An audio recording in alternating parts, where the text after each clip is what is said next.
move on now to Lisa Russell, and I just met her today at the United Nations. This afternoon was the Climate Restoration Project, where she also spoke on a panel, and some of the people there were saying, wow, you know, that last panel of women just blew us away, and they were so inspired, and it was really interesting to see how art and activism can come within the United Nations framework, especially for the 2030 Agenda, for the United Nations Sustainable Development Goals. There's so much more that we can do to use art in a creative way to reach more people.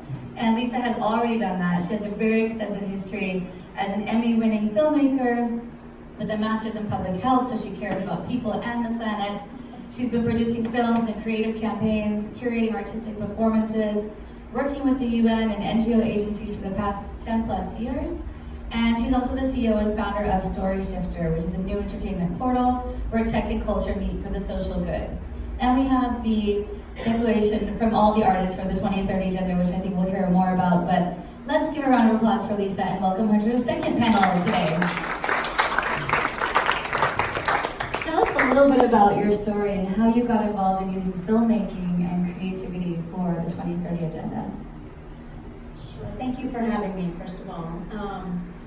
Yeah, so I have an unusual, when people hear that I work at the UN, it's sort of like, oh, so you're a policy person that like plays with Avid at night and you shoot with your iPhone or whatever, but I've created this very interesting career where I literally straddle sort of the policy and UN world, and I joke that I speak that language very, very well. I can like talk about every acronym, every declaration, every whatever at the UN. But I've also been working as a filmmaker for the last 15 years. So I produce films, I curate artists, and so I'm really like straddling these two very diverse worlds.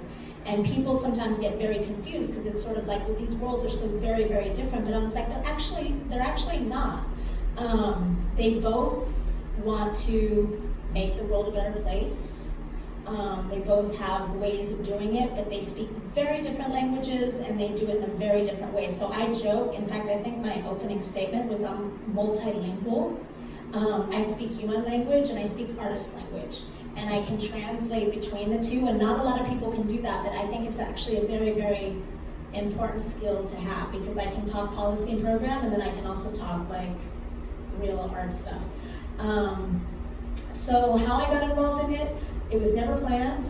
I never went to film school, never thought about becoming a filmmaker. I was a dancer, I did a lot of creative stuff, but my mother, who was like a single mom, was like, you're not gonna like be an artist when I work this hard, so you need to get a real job. I'm like, okay, I'll be an ER doctor. So it was like one of those kind of things that I'm sure a lot of people can relate to. But I ended up getting my master's in public health and working as a humanitarian aid worker in the war zone in Albania and Kosovo. And I thought this was going to be my career path because I am a very like high energy, I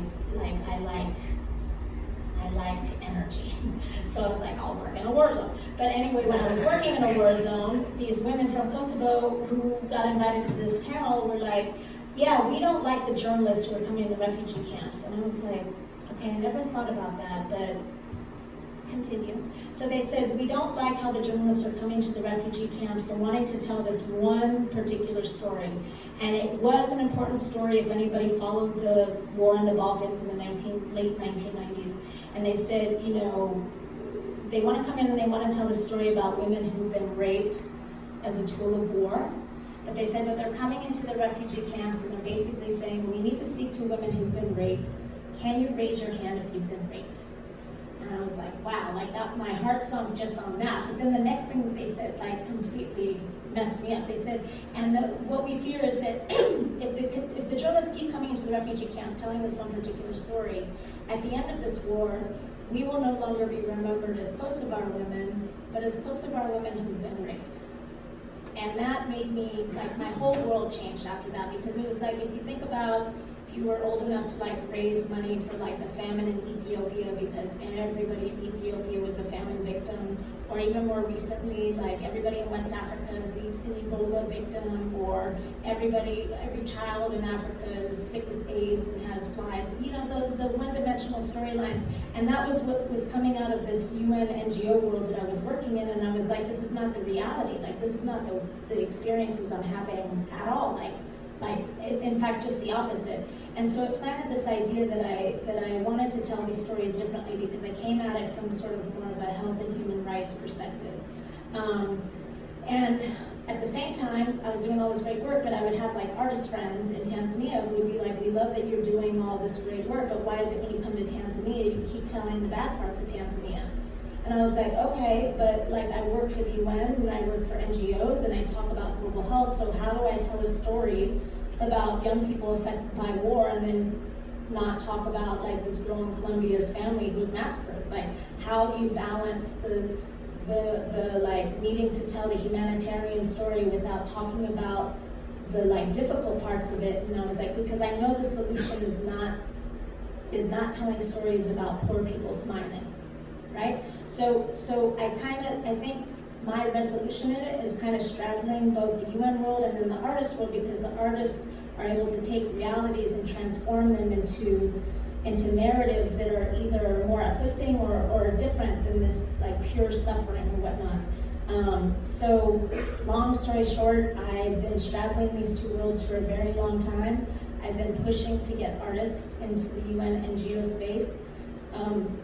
Today I have the luxury of really, really talking quite honestly about the struggles that I have of like really engaging artists in this space, and I continue to do it. It's kind of where I am, but it's not easy, and I do believe with like everything in my being that the climate movement, the climate action movement from where I stand would do a lot better if the policy world and the artistic world could better talk to one another and work together. But I think there's a lot of obstacles on both ends that keep that from happening.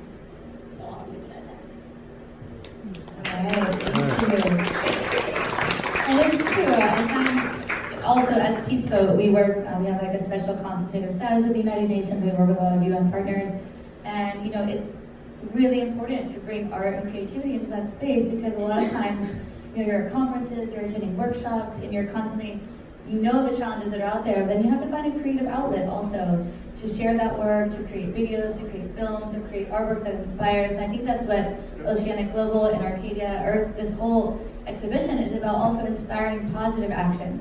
What can we do? We know there's a lot of challenges out there, so what's next? And that's what I hope also this next week's Climate Week and the UN Climate Summit and all the youth events and everything that's taking place around the United Nations has inspired also this, I believe, around bringing people together. So it's a matter of finding the positivity and finding what we can do and seeing how we can tackle these challenges, because they're major and they affect all of us. And we want to live on this planet, not another planet. That's what I know. So next, I would like to introduce AY Young. He is the co-founder of the Battery Tour. Also just got to meet him earlier today at the UN. He was dancing on the balcony up above, you know, the UN conference. Check out his Twitter, you'll find it there. That's what I heard. And he's really excited because he brings music and art into everything that he's doing. And I've seen it just a little bit today, but very contagious energy that you have. The Battery Tour, well, I think you guys can see a little bit of equipment over here. I'm not sure if drinks should be on top of the battery, but it's yours, so I'll let you do that. That's what we say. Yeah, normally that doesn't go together, but I'll let it go. But the Just heating Battery them up Tour, now. which you will find out in just a moment, is a series of visually engaging public performances combined with a music creation component. You can see here also there's some chargers plugged in and some real battery power happening with a solar panel on top. If you can't see it from the back, you can come up and look closer at the end. And he really believes that music is undeniable power that has the ability to affect people's thinking, inspire action, and also a central motivation behind your project, facilitating change and inspiring community involvement through a three-pronged approach: message, mode, and manner. So tell us, AY, tell us about your activities, and let's give him a big round of applause. I know we're going to get a performance out of this, so let's welcome AY. Now, real quick though, can we like just clap for like Oceanic Global? That's it, right? Arcadia College. This is amazing. This talent seems to go. The style you what's up, man? You know, we did it.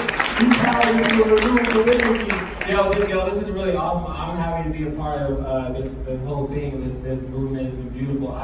My head's been in the trenches so long, and so it's cool to come out and say, wow, everyone's getting plugged in. And real talk, bro. So Paul Hawkins just texted me right after we left the UN. And if you guys don't know what Project Drawdown is, it's a book that he wrote. Check that out by Paul Hawkins. right? And then also he texted me tickets at Times Square on the 20th from a guy named Damon. Damon made a movie called 2040. So if you're on your phones, get plugged in, Google 2040, go to it, go watch it. It's really awesome, all about this kind of stuff, right? So shout out to that. But so I guess I'll talk about the battery tour really quick.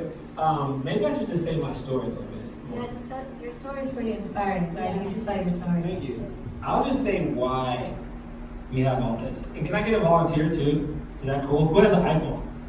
I'll talk about my story when I have an iPhone. Who has an iPhone? You can just come up, volunteer. Yeah. What's up, girl? Make some noise for all volunteers. Yeah. One second. Before, just wanted to say that I'm insured for the building, not for the life of your volunteer or whatever you're doing. You can sit down right there. We're just going to test this and see if you can charge your phone, right? So you can plug that in and charge it. For those of you who can't see, there's like a pedal on the floor, and it has a charger with an iPhone plugged in. Yes, it's called a pedal generator, and it can charge your phone with your own power. Is that charging? Oh! We got it!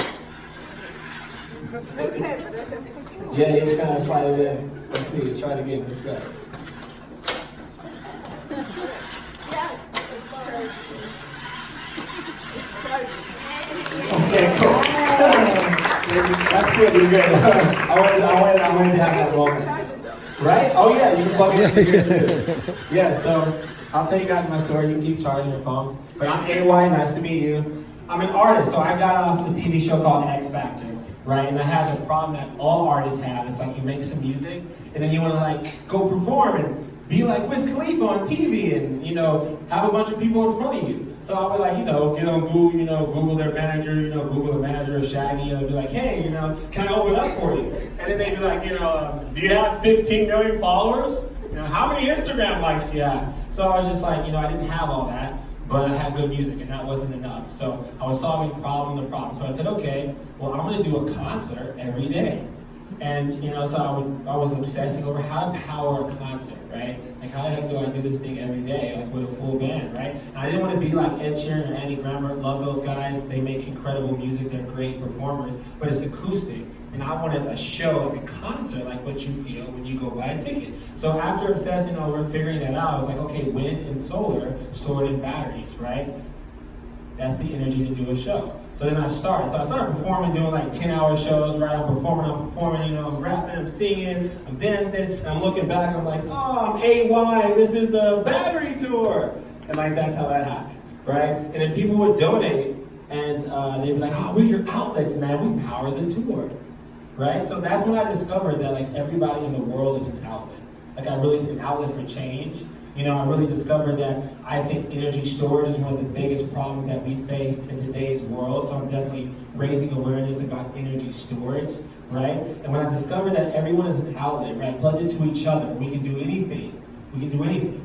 Plugged into each other, right? On the local side, on the national level, on the global level, we have to be connected. That's the only way to make it happen, right? So once I figured that out, I was like, okay, crap. Well, there's cities and towns in the U.S. that don't have electricity, that don't have internet, right? Oh crap, there's 1 billion people that don't have energy around the world. So how can we get the world plugged in? So that's how the Sunshine Box and that thing right there came to be, right? I was like, okay, we'll use music as a vehicle because I'm doing these concerts, these 10-hour performances, right? I'm plugging into all these local communities around America, and I can use music as a vehicle because it is a universal language that brings people together to get the world plugged in, right? So that's how we started getting the world plugged in, and since then, we've got this technology in over 17 countries now, 17 different countries, and I've been powering all the battery tour micro concerts with renewable energy,